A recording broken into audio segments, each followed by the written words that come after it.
ഉണ്ണീശോയിൽ സ്നേഹിക്കപ്പെട്ടവരെ, മനുഷ്യകുലം മുഴുവൻ പ്രവാസികളാണ്. ദൈവത്തോടൊപ്പം ജീവിക്കുവാൻ, ദൈവത്തോടു കൂടി ആയിരിക്കുവാൻ സൃഷ്ടിക്കപ്പെട്ട മാനവകുലം ദൈവത്തിൽ നിന്ന് അകന്ന് ജീവിക്കുന്നു.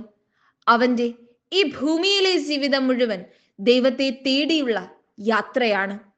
ആ യാത്ര എങ്ങനെ ചെയ്യണമെന്ന് പഠിപ്പിക്കുകയും അതനുസരിച്ച് ജീവിക്കുകയും ചെയ്ത് സ്വർഗത്തിലേക്കുള്ള ദൈവത്തിങ്കലേക്കുള്ള വഴി വെട്ടിയൊരുക്കിയവന്റെ പിറവി തിരുനാളിനാണ് നാം ഒരുങ്ങുന്നത്. കർത്താവിന് യഥായോഗ്യം കൃതജ്ഞതയർപ്പിക്കുവിൻ. യുഗങ്ങളുടെ രാജാവിനെ സ്തുതിക്കുവിൻ. അവിടുത്തെ കൂടാരം നിങ്ങൾക്ക് വേണ്ടി സന്തോഷത്തോടെ ഉയർത്തപ്പെടട്ടെ. അവിടുന്ന് നിങ്ങളുടെ പ്രവാസികൾക്ക് സന്തോഷം നൽകട്ടെ.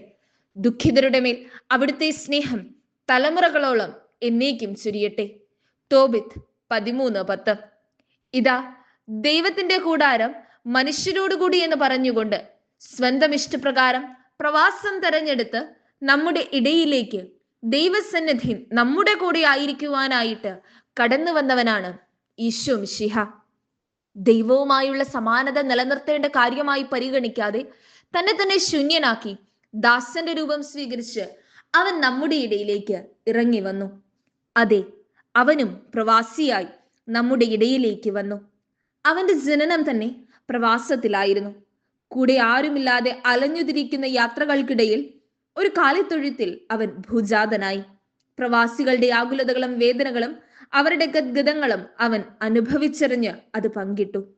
കർത്താവ് പ്രവാസികളെ സിയോനിലേക്ക് തിരിച്ചു കൊണ്ടുവന്നപ്പോൾ അത് ഒരു സ്വപ്നമായി തോന്നി. സങ്കീർത്തനങ്ങൾ 126:1.